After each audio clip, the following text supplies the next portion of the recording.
कोशिकांक चल रहे थे। कोशिकांक में आज अगला कोशिकांक है प्लास्टिड लवक। लवक लवक शब्द किसने दिया था? हैक्कल ने। किसने दिया था? हैक्कल ने दिया था। और ये किस में पाए जाते हैं? प्लास्टिड लवक जो है वो किस में पाए जाते हैं? पादप कोशिका में पाए जाते हैं। पादपों में होते हैं लवक। क्लोरोफिल के कारण हरी पत्तियाँ होती है। गाजर का लाल रंग होता है कैरोटीन के कारण। तो ये प्लास्टिड क्या होते हैं? रंग प्रदान करते हैं। तो ये शब्द किसने दिया था? हैकल ने दिया था। और किस में पाए जाते हैं? पादप कोशिका में पाए जाते हैं। और सिम्पर जो था, सिम्पर ने 2 वर्ड दिए थे, वर्णी लवक और अवर्णी लवक को। सिम्पर ने कहा था वर्णी को तो क्लोरोप्लास्टिड। वर्णी क्या करते हैं? ये रंग प्रदान करते हैं। तो रंग जो है वो क्लोरोफिल में रंग प्रदान थे, तो इसको क्या कहा जाता है? क्लोरोप्लास्टिड। वर्णी को कहा जाता है क्लोरोप्लास्टिड और अवर्णी को कहा जाता है ल्यूकोप्लास्टिड कहा जाता है। तो सिम्पर ने कौन कौन से शब्द दिए थे? क्लोरोप्लास्टिड और ल्यूकोप्लास्टिड। लवक शब्द किसने दिया था? हैक्कल ने दिया था। प्लास्टिड प्रोप्लास्टिड से बनते हैं। प्लास्टिड किससे बनते हैं? प्रोप्लास्टिड से बनते हैं। और प्लास्टिड कितने प्रकार के होते हैं? प्लास्टिड 3 प्रकार के होते हैं, वर्णी, अवर्णी और क्लोरोप्लास्ट। 3 प्रकार के होते हैं। वर्णी क्या करते हैं? रंग प्रदान करते हैं, रंगीन वर्णक होते हैं। अवर्णी, अ यानी नहीं है, वर्ण यानी रंग नहीं है, जो रंग नहीं प्रदान करते, ये अंधेरे युक्त पादपों के अंधेरे युक्त भागों में होते हैं। और क्लोरोप्लास्टिड जो होते हैं वो किस रंग के होते हैं? हरे रंग को होते हैं, जो पत्तियों को रंग प्रदान करते हैं, हरी पत्तियां वगैरह होती है। तो सबसे पहले अपन देखें प्लास्टिड का प्रकार है वर्णी लवक। ये रंगीन वर्णक युक्त होते हैं। मुख्यतः ये कहाँ पाए जाते हैं? पुष्प वाले भागों में पाए जाते हैं, क्योंकि वर्ण यानी रंग, अलग अलग रंग के पुष्प होते हैं। कोई सफ़ेद होता है, कोई पीला होता है, कोई गुलाबी, केसरिया वगैरह इस रंग के होते हैं। और इनमें सूर्य का प्रकाश पर्याप्त पहुँचता है। तो किस में वर्णी लवक रंगीन होते हैं? रंगीन क्या होते हैं? पुष्प होते हैं और पुष्प वाले भागों में पाए जाते हैं। और कौन सा प्रकाश पर पर्याप्त पहुँचता है? इनमें सूर्य का प्रकाश पर्याप्त रूप में पहुँचता है। ये पुष्प पर क्या करते हैं? पुष्प रंगीन होते हैं तो ये पुष्प पर कीटों को आकर्षित करते हैं और कीटों के द्वारा ही इनमें क्या होता है? रिप्रोडक्शन होता है। पुमंग और जायांग जो अपन ने देखे थे। चलो बताओ, नर पुष्प में का प्रमुख जायांग को मतलब जनन अंग कौन सा होता है? नर पुष्प का जनन अंग, नर का, नर को क्या कहते हैं? पुरुष। तो पू से क्या था? पुंकेसर। क्या था? पुंकेसर। पुंकेसर एंड्रोसियम। और मादा का कौन सा था? जायांग। और पुंकेसर में भी कौन सा होता है? पू यानी पुमंग। पू से पुंकेसर और पू से पुमंग। मादा का, मादा होती है जननी, तो मादा का क्या होता है? जायांग होता है, गाइनोसियम। और जायांग में भी कौन सा होता है? स्त्री केसर होता है। कौन सा होता है? स्त्री केसर होता है। अब यहाँ पर बात अपन पुष्प की कर रहे थे, तो पुष्प पर कीटों को आकर्षित कौन करता है? वर्णी लवक करते हैं। और गाजर का जो लाल रंग होता है और पपीते का जो पीला रंग होता है वो किसके कारण होता है? बीटा कैरोटीन के कारण होता है। गाजर और पपीते में उपस्थित होता है कौन? बीटा कैरोटीन उपस्थित होता है। ला यानी लाइकोपिन, ला यानी लाल कलर का होता है। तो लाल, जो मिर्च लाल होती है, टमाटर लाल होता है, तो उनमें कौन सा वर्णक होता है? लाइकोपिन होता है। 2 वर्णक पाए जाते हैं रिक्तिका में। रिक्तिका किस में पाई जाती है? पादपों में पाई जाती है। पादप कोशिका में देखा था, तो पादपों में पाई जाती है। रिक्तिका पादपों में पाई जाती है। और ये पादपों में किसका काम करती है? भोजन संग्रहण का काम करती है। रिक्तिका में कौन कौन से वर्णक होते हैं? एक तो एंथोक्लोर होता है और एक एंथोसाइनिन होता है। कौन सा? दोनों एंथोक्लोर और एंथोसाइनिन। एंथोक्लोर, क्लोर होता है येलो कलर का। क्लोर किस कलर का होता है? येलो कलर का होता है। सूरजमुखी का फूल और ससुराल गेंदा फूल, जो ससुराल से याद रख लो, सूरज और गेंदा। गेंदा कैसा है? इन दोनों के फूल कैसे हैं? पीले कलर के होते हैं। और ये पीला कलर किसके कारण होता है? एंथोक्लोर के कारण। एंथोक्लोर कहाँ पाया जाता है? रसदानी में। रसदानी किस में होती है? पादपों में होती है। अगला है एंथोसाइनिन। एंथोसाइनिन किस किस कलर के होते हैं? लाल भी होता है, नीला भी होता है, बैंगनी भी होता है। तो किसी पुष्प का रंग बैंगनी होता है, किसके कारण होता है? एंथोसाइनिन के कारण। नीला कलर होता है किसके कारण? एंथोसाइनिन के कारण। लाल कलर होता है किसके कारण? एंथोसाइनिन के कारण। तो ये हुआ है वर्णी लवक। रंगीन वर्णक होता है, पुष्प में पाया जाता है और पुष्प पर क्या करता है? कीटों को आकर्षित करता है। बीटा कैरोटीन लाल कलर का होता है, गाजर और पपीते में होता है। लाल से लाइकोपिन, लाल से लाल रंग होता है। मिर्च का लाल रंग, टमाटर का लाल रंग किसके कारण होता है? लाइकोपिन के कारण होता है। मिर्च से याद क्वेश्चन याद आया, मिर्च में हरा रंग भी होता है और मिर्च में क्या होता है? तीखापन भी होता है। ये किसके कारण होता है?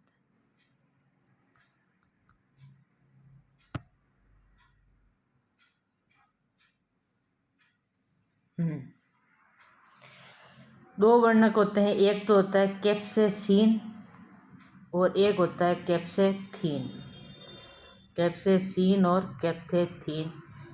मिर्च का तीखापन होता है तो अपना मुंह जलता है तो अपन सीन क्रिएट करते हैं। तो कैप्सेसीन किस में होता है? मिर्च का तीखेपन का कारण कौन है? कैप्सेसीन। हरा रंग किसके कारण होता है? कैप्सेथीन के कारण। और मिर्च का लाल रंग किसके कारण होता है? लाइकोपीन के कारण होता है। और पीला रंग किसके कारण होता है? एंथोक्लोर के कारण। जिसके कौन से पुष्प में? सूरजमुखी और गेंदे के ये पुष्प होते हैं, वो किसके कारण होते हैं? एंथोक्लोर के कारण। यहाँ मिर्च का जो लाल रंग बोला है वो मिर्च का लाल रंग पुष्प का है। पुष्प का लाल रंग किसके कारण होता है? लाइकोपिन के कारण। तो ये हुआ पुष्प की बात कंप्लीट, वर्णी लवक। दूसरा है अवर्णी लवक। अवर्णी कोई नहीं देता है, नाम देता है ल्यूकोप्लास्टिड। कौन सा देता है? ल्यूकोप्लास्टिड। और वर्णी क्लोरोप्लास्टिड। दोनों नाम किसने दिए थे? दोनों सिंपल नाम ही हैं तो सिंपल ने। और प्लास्टिड शब्द किसने दिया था? हैकल ने। तो ल्यूकोप्लास्टिड में क्या होता है? अवर्णी, अ यानी नहीं है, वर्णी यानी लवक, वर्णक नहीं होता है, वो होता है ल्यूकोप्लास्टिड। ये पादप के अंधकार में भागों में होते हैं। और अंधकार में कौन हो सकती है? जड़ें। तो ये जड़ों में भी पाया जाता है। ये किस में पाया जाता है? जड़ों में। जड़ें भूमि के अंदर होती है, अंधकार में। तो ये मुख्यतः क्या करती है? भोजन संग्रह से संबंधित होता है ल्यूकोप्लास्टिड। और भोजन में भी ये जो तीनों नाम है इनसे क्वेश्चन बनता है। एमाइलोप्लास्टिड, इलियोप्लास्टिड, एल्यूरोप्लास्टिड। एमाइलो, इलियो, एल्यूरो। माई, माई को क्या दो? टॉर्च दो। माई को क्या दो? टॉर्च दो। अंधेरा होता है तो माई को क्या चाहिए? टॉर्च। तो एमाइलोप्लास्टिड में टॉर्च से याद रखोगे स्टार्च का संग्रह करता है। इलियोप्लास्टिड, ई लियो, लियो लियो यानी गीले गीली लगेगा तो गीला गीला में क्या लगती है? चिकनाहट के रूप में होती है वसा। और बताओ वसा का संग्रह कौन से कोशिका में पड़ा था? वसा का अंतःपर्दवी जालिका। अंतःपर्दवी जालिका में कौन सी थी? स्मूथ थी, चिकनी। वो क्या कर रही थी? वसा का संग्रह कर रही थी। अंतःपर्दवी जालिका की खोज किसने की थी? पोर्टर ने की थी। अगला जो होता है एल्यूरोप्लास्टिड। एल्यूरोप्लास्टिड किसका संग्रह करता है? प्रोटीन का संग्रह करता है। माई को क्या दी? टॉर्च दी। इलियो वसा, एल्यूरो प्रोटीन, तीनों के संग्रह पूछा जाता है। अगला आता है तीसरा क्लोरोप्लास्टिड, जो हरे पेड़ पौधों में होता है, हरे रंग का होता है। अब हरित लवक की संरचना आती है। जैसे कल अपन ने माइटोकॉन्ड्रिया की संरचना देखी थी, तो आज जो है वो हरित लवक की संरचना देखेंगे। लास्ट में दिखा देते हैं यहाँ पर। चलो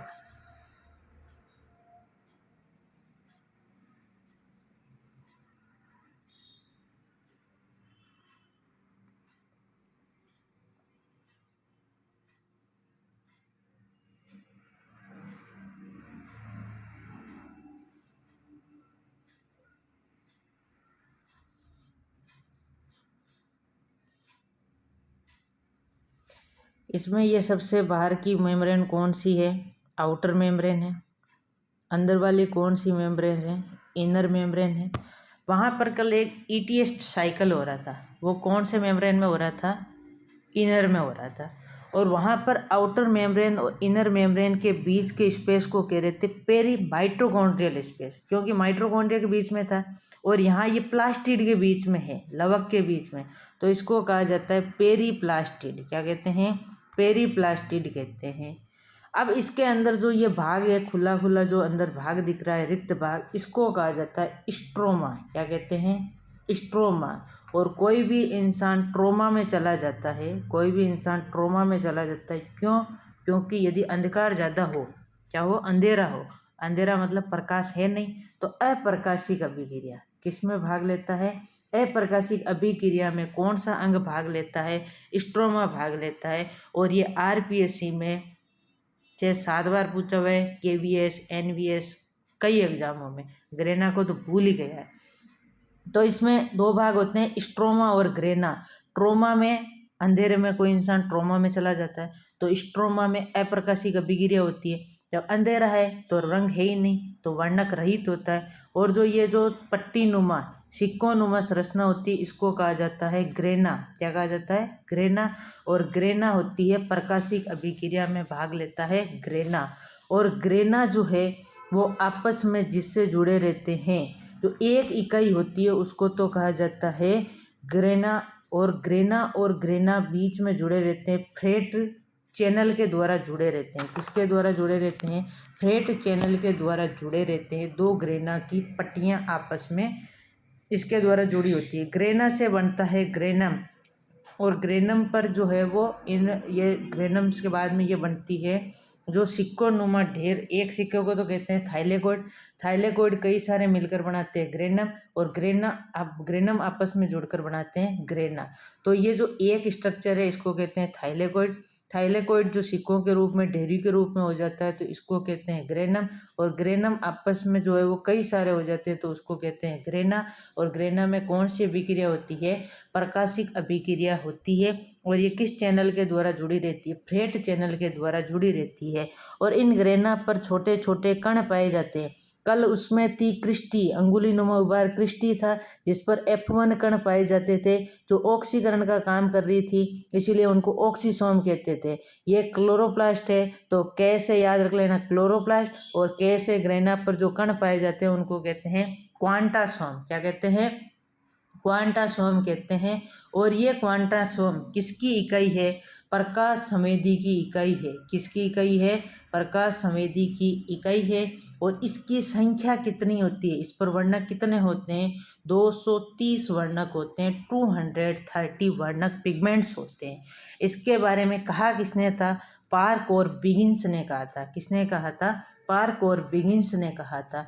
हरित लवक के अंदर स्वयं का DNA होता है, इसलिए इसको कौन सा कोशिकांग कहते हैं? माइटोकॉन्ड्रिया में भी स्वयं का DNA था, इसमें भी स्वयं का DNA होता है, तो जिसमें स्वयं का DNA होता है उसको कौन से अंग कहते हैं? अर्ध स्वायत्त अंग, सेमी ऑटोनोमस पार्ट कहते हैं। क्या कहते हैं? सेमी ऑटोनोमस पार्ट कहते हैं। और इसमें राइबोसोम किन किन में पाया जाता था? ट्रिक थी हमको राय पेला दे। तो पेला दे ने खोज की थी, है से हरित लवक में, मैं से माइटोकॉन्ड्रिया में, को से कोशिका द्रव्य। तो हरित लवक में भी कौन सा राइबोसोम पाया जाता है? 70S। दो राइबोसोम थे, 70S और 80S। 70S कौन सी कोशिका में थे? प्रोकैरियोटिक में। और 80S किस में थे? यूकैरियोटिक में। 70S की इकाइयाँ कौन कौन सी थी? 50 और 30। और 80S की इकाइयाँ कौन कौन सी थी? 60 और 40S इकाइयाँ थी। तो ये इसकी संरचना होती है। यहाँ पे एक नीचे सूत्र लिखा हुआ है। ये अभिक्रिया होती है, दो साइकिल पढ़ेंगे अपन प्रकाशिक अभिक्रिया के, PS फर्स्ट और फोटोसिंथेसिस फर्स्ट और फोटोसिंथेसिस सेकेंड। PS फर्स्ट की इकाई भी पूछी जाती है।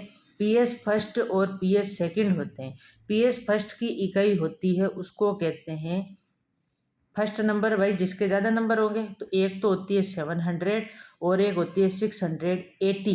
तो पीएच फर्स्ट में तो होती है 700 और पीएच सेकंड में होती है 680। तो पूछा जाता है पीएच फर्स्ट में कौन सी होती है 700, पीएच सेकंड में कौन सी होती है 680। तो इसमें जो सूत्र है इनके सूत्र भी पूछे जाते हैं, तो ये पूरा डिटेल में आगे देखेंगे। अभी जो है इसका सूत्र याद रख लो, क्लोरोप्लास्ट ए का सूत्र, क्लोरोप्लास्ट ए बी सी इनके फॉर्मूले आएंगे। क्लोरोप्लास्ट ए का सूत्र याद रखोगे, कार्बन ले लो, हाइड्रोजन, ऑक्सीजन लिए, फिर इसके बाद में जो है वो हाइड्रोजन और मैग्नीशियम और लिए।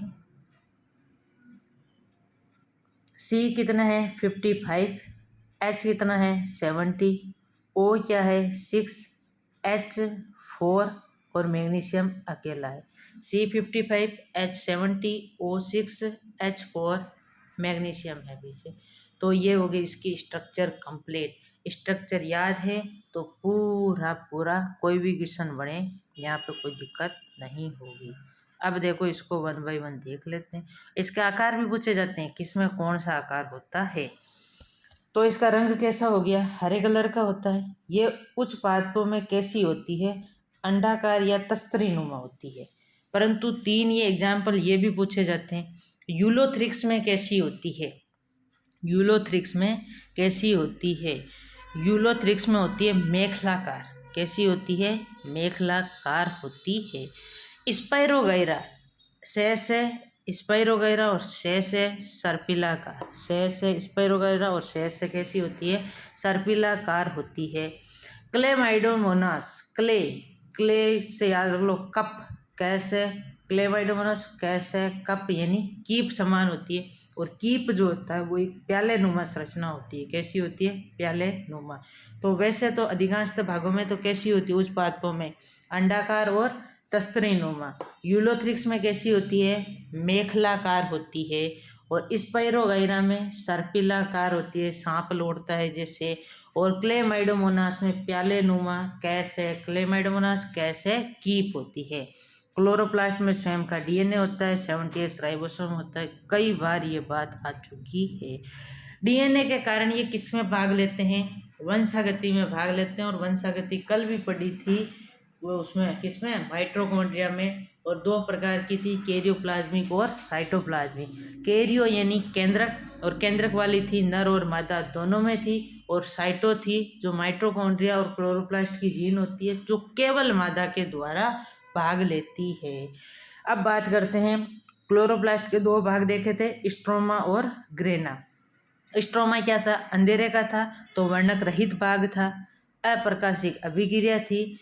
परंतु इसमें क्या होते हैं, विभिन्न प्रकार के एंजाइम उपस्थित होते हैं। स्ट्रोमा में क्या होते हैं, एंजाइम उपस्थित होते हैं।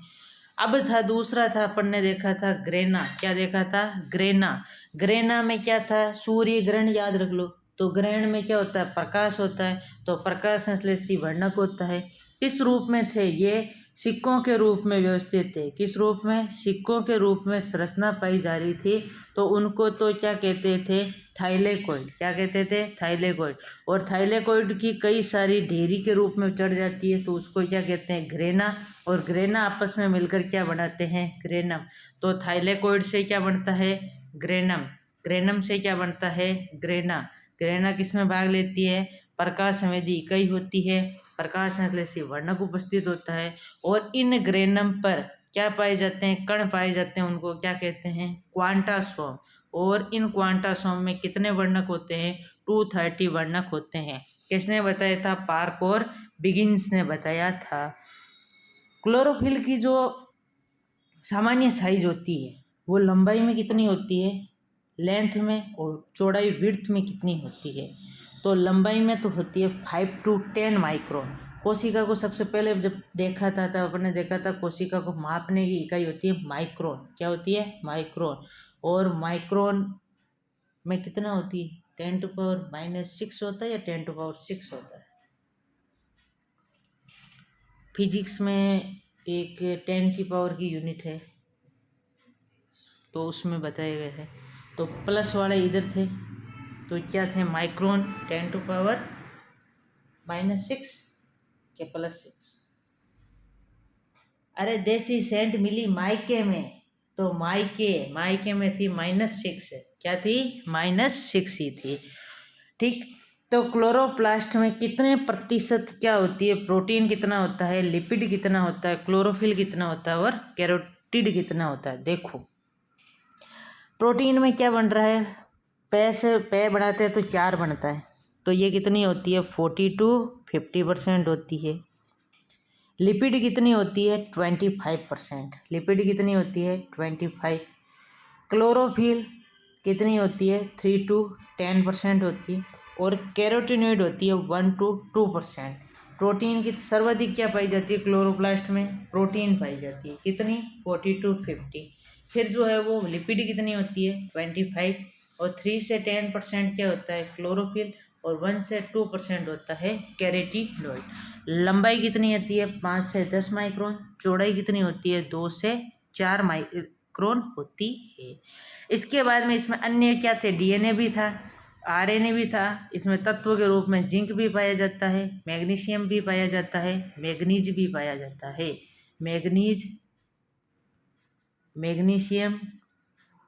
मैग्नीशियम तो ये क्लोरोप्लास्ट की संरचना में केंद्रक में ये पाया जाता है मैग्नीशियम। और क्या होता है, जिंक होता है, RNA ribose nucleic acid, DNA deoxy ribose nucleic acid. दोनों ही कितने कार्बन युक्त संरचना होती है, 5 कार्बन युक्त संरचना होती है। और ये कौन से होते हैं, मोनोसेकेराइड होते हैं। कौन से होते हैं, मोनोसेकेराइड होते हैं। मोनोसेकेराइड वो होते हैं जिनका जल अपघटन नहीं होता है। कार्बोहाइड्रेट के चैप्टर में आएंगे मोनोसेकेराइड, ओलिगोसेकेराइड, डाइसेकेराइड के प्रकार होंगे, और पॉलीसेकेराइड। स्टार्च ग्लाइकोजन क्या है, पॉलीसेकेराइड। स्टार्च ग्लाइकोजन से क्वेश्चन याद आया, पादप और जंतु कोशिका में पढ़ाया था। पादपों में भोजन किस रूप में संचित होता है, स्टार्च के रूप में। जंतुओं में किसके रूप में होता है, ग्लाइकोजन के रूप में। कोरी चक्र कहाँ संपन्न होता है, लीवर में। कहाँ होता है, लीवर में। थकान को दूर करता है। थकान के समय कौन सा एसिड जमा हो जाता है, लैक्टिक एसिड जमा हो जाता है। ठीक, चलो अगला देखो, प्रकाश संश्लेषण। इस हरित लवक क्लोरोप्लास्ट का काम क्या है भाई, पत्तियों में पाई जाता है, और पत्तियों के द्वारा ही क्या होता है प्रकाश संश्लेषण। पत्तियों की सतह पर क्या पाए जाते हैं, रंध्र पाए जाते हैं। क्या पाए जाते हैं, रंध्र, स्टोमेटा पाए जाते हैं। इसके द्वारा O2 और CO2 का क्या होता है आदान प्रदान। क्वेश्चन यहाँ ये है, प्रकाश संश्लेषण में कौन सी गैस काम में ली जाती है, कौन सी गैस उपयोगी होती है, कार्बन डाइऑक्साइड। यहाँ क्वेश्चन ये बनता है, कार्बन डाइऑक्साइड और जल जो है वो कार्बनिक पदार्थ हैं या अकार्बनिक पदार्थ हैं। दोनों ही कौन से पदार्थ हैं, अकार्बनिक पदार्थ। कार्बनिक पदार्थ वो होते हैं जो कार्बन और हाइड्रोजन तो हो ही हों उसके अंदर, और अन्य कोई भी तत्व से मिलकर बन सकता है, वो क्या होता है कार्बनिक पदार्थ। तो CO2 और H2O दोनों ही क्या है, अकार्बनिक पदार्थ होते हैं। प्रकाश संश्लेषण की अभिक्रिया, वैसे पूरी यूनिट अलग है, नाम आ गया तो यहाँ बता दिया जाता है कि कार्बन डाइऑक्साइड और जल आपस में सूर्य के प्रकाश और क्लोरोफिल की उपस्थिति में किसका निर्माण करते हैं, कार्बोहाइड्रेट का निर्माण करते हैं, और ऑक्सीजन गैस का उत्सर्जन करते हैं, और कुछ मात्रा में जल की हानि भी होती है। तो प्रकाश में सूर्य से ऊर्जा प्राप्त हुई थी तो उसको सौर ऊर्जा कहते हैं, और रसायन अपने को प्राप्त हुए थे तो सौर ऊर्जा को किस में बदलता है, रासायनिक ऊर्जा में बदलता है। तो इसमें पूछा जाता है कार्बोहाइड्रेट किससे बनता है, कार्बोहाइड्रेट बनता है कार्बन डाइऑक्साइड से बनता है। ऑक्सीजन किससे मुक्त होती है, जल से क्या मुक्त होती है, ऑक्सीजन मुक्त होती है। कार्बोहाइड्रेट का दूसरा नाम क्या है, स्टार्च, और स्टार्च को भी क्या कहते हैं, मंड कहा जाता है। अब यहाँ कार्बोहाइड्रेट से 3 क्वेश्चन बताए थे मैंने, ये कि अनाजों में सर्वाधिक कार्बोहाइड्रेट किस में होता है, चावल में। सब्जियों में किस में होता है, आलू में। फलों में किस में होता है, केला में। डन, आगे देखो। प्रकाश संश्लेषण की क्रिया के द्वारा ऊर्जा का निर्माण होता है, वो ऊर्जा होती है NADPH2 के रूप में होती है। इसको फोटोफॉस्फोरीकरण कहते हैं। और फोटोफॉस्फोरीकरण की खोज की थी आर्नोन ने। किसने की थी, आर्नोन ने की थी। और ये क्वेश्चन पूछा गया 2nd ग्रेड में, फोटोफॉस्फोरीकरण करण की खोज किसने की? आर्नोन ने की। फोटो अननोन इंसान से नहीं लेनी चाहिए, फोटो अननोन इंसान से नहीं लेनी चाहिए। तो अननोन से याद रख लो आर्नोन। फोटो फॉस्फोरीकरण। यहाँ शब्द आया NADPH2। क्वेश्चन बनता है ये कि NADPH2 से कितने ATP बनते हैं? 3। कल बताया था ना 3, ना से NADPH2, 3 से 3। तो FADPH2 से कितने ATP बनते हैं? 2 ATP बनते हैं। चलो, क्लोरोप्लास्ट जो है वो वंशागति में भाग लेते हैं, प्रकाशीय श्वसन में भाग लेते हैं।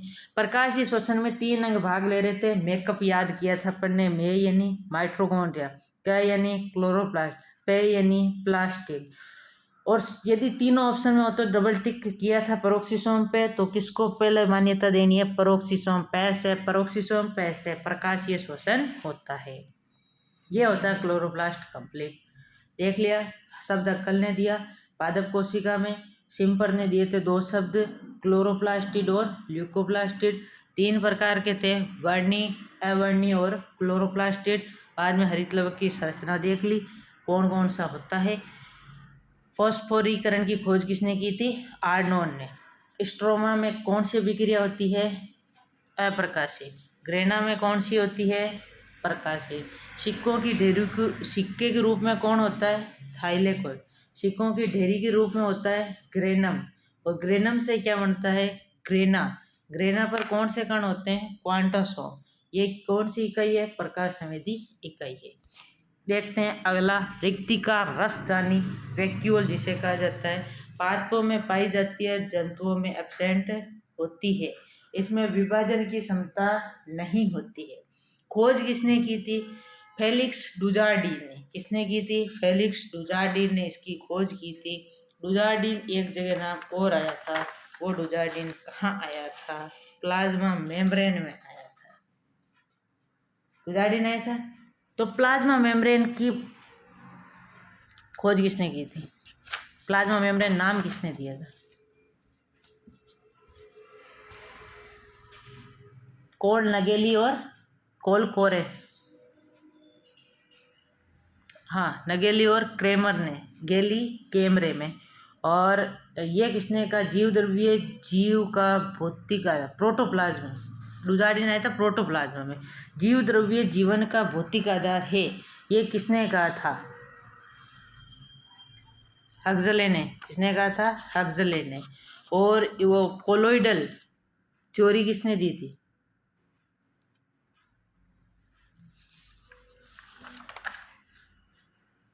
कोलोइडल थ्योरी हार्डी ने। अगला जो है वो रिक्तिका की खोज की थी फेलिक्स डुजार्डिन।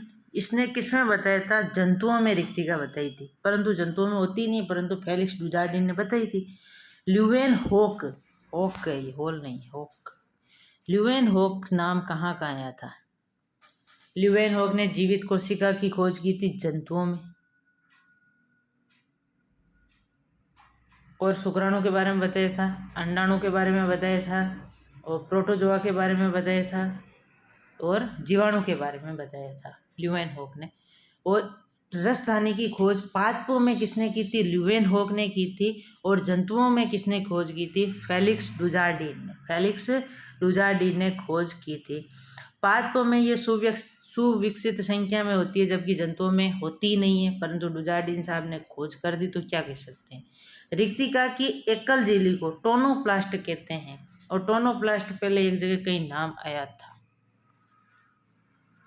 आया होगा, सोचो भाई। तो इसमें भरे तरल को क्या कहा जाता है? सेल शेप कहते हैं। क्या कहते हैं? सेल शेप कहते हैं। यह सेल शेप रिक्तिका देखिए, घर में देखा होगा बच्चे अपने से पंजा लड़ाते, अपन झूठा ही क्या करते हैं? पीछे जाने का नाटक करते हैं। तो बच्चा क्या कर रहा है? बाहर से धक्का देता है, तो बाहर से कोई प्रेशर देता है तो उसको कहते हैं वॉल प्रेशर। क्या कहते हैं? वॉल प्रेशर कहते हैं। और अपन जो है वो झूठ मूठ का धक्का अंदर से देते हैं, तो अपना प्रेशर जो होता है वो ट्रिगर प्रेशर होता है, जिसको स्फीत दाब कहते हैं। तो इसी प्रकार कोशिका के अंदर का रस जो है वो अंदर से धक्का देता है, और बाहर से जो है वो कोशिका झिल्ली जो है वो अपना धक्का देती है। तो इसी कारण उन दोनों का आपस में बैलेंस बना हुआ होता है। यदि बैलेंस बिगड़ जाए, जब बैलेंस बना हुआ है तो उसे सामान्य सेल कहते हैं। यदि अंदर का प्रेशर ज़्यादा हो और अंदर का प्रेशर ज़्यादा हो, यदि मैं अंदर से ज़्यादा धक्का दूं तो वो क्या हो जाएगी, कोशिका फैलेगी और फैलकर कोशिका क्या हो जाएगी, फट जाएगी। देखा होगा अंगूर को उसमें पानी में रखने पर या बारिश में देखा होगा फल वगैरह सब फट जाते हैं। क्यों? क्योंकि अंदर क्या करता है, उनके अंदर जल प्रवेश करता है और जल अंदर प्रवेश करता है तो अंदर का जो ट्रिगर प्रेशर है वो अधिक हो जाता है, जिसके कारण बाहर की भित्ति फट जाती है। तो कोशिका क्या हुई थी, प्रेशर प्रसारित हुई थी। जब ट्रिगर प्रेशर ज़्यादा होगा तो क्या होगी, प्रसारित, और जब वॉल प्रेशर ज़्यादा होगा तो क्या हो जाएगी, संकुचित हो जाएगी, संकुचित कोशिका हो जाएगी। जब ये फोटोसिंथेसिस चैप्टर आता है तो वहाँ पर ये इसके न्यूमेरिकल भी बनते हैं, वहाँ पर पूरा डिटेल में आता है, डीपीडी आता है और वॉल प्रेशर, ट्रिगर प्रेशर ये सब आएंगे वहाँ पर यह आएगा कि मीन्स व्यक्ति जो है वो समुद्र में जाता है, यदि उसको तैरना नहीं आता तो उसकी मृत्यु हो जाती है। क्यों हो जाती है, मछलियाँ पानी में क्यों तैर पाती है, और किशमिश क्यों फूलती है, अंगूर का बारिश में जो गर्मियों में लोग सब्जियों पर छिड़काव क्यों किए जाते हैं, परासरण दाब की एक क्रिया होती है वो, क्योंकि क्या होती है, नमी बनी रहती है, वो वहाँ देखेंगे सब। तो यहाँ पर देख लिया रिक्तिका की एकल झिल्ली को क्या कहते हैं, टोनोप्लास्ट कहते हैं, और इसमें भरे तरल को सेल सेप कहते हैं। अंदर का जो द्रव जो लिक्विड होता है वो क्या लगाता है, ट्रिगर प्रेशर, बाहर की वॉल लगाती है वॉल प्रेशर, दोनों बैलेंस है तो उसको नॉर्मल कहते हैं। अंदर वाला ज़्यादा होगा ट्रिगर प्रेशर तो प्रसारित होगी, फटने की संभावना रहेगी, और बाहर वाला जब ज़्यादा होगा तो कोशिका क्या होगी, संकुचित होगी। इसके बाद रिक्तिका के प्रकार में सबसे पहले खाद्य रसदानी आती है, जो कि खाद्य यानी भोजन, और भोजन किससे संबंधित होता है, पाचन से संबंधित होता है। किससे संबंधित होता है, पाचन से संबंधित होता है। और ये किस में होता है, अमीबा में। किस में उपस्थित होती है, अमीबा में उपस्थित होती है।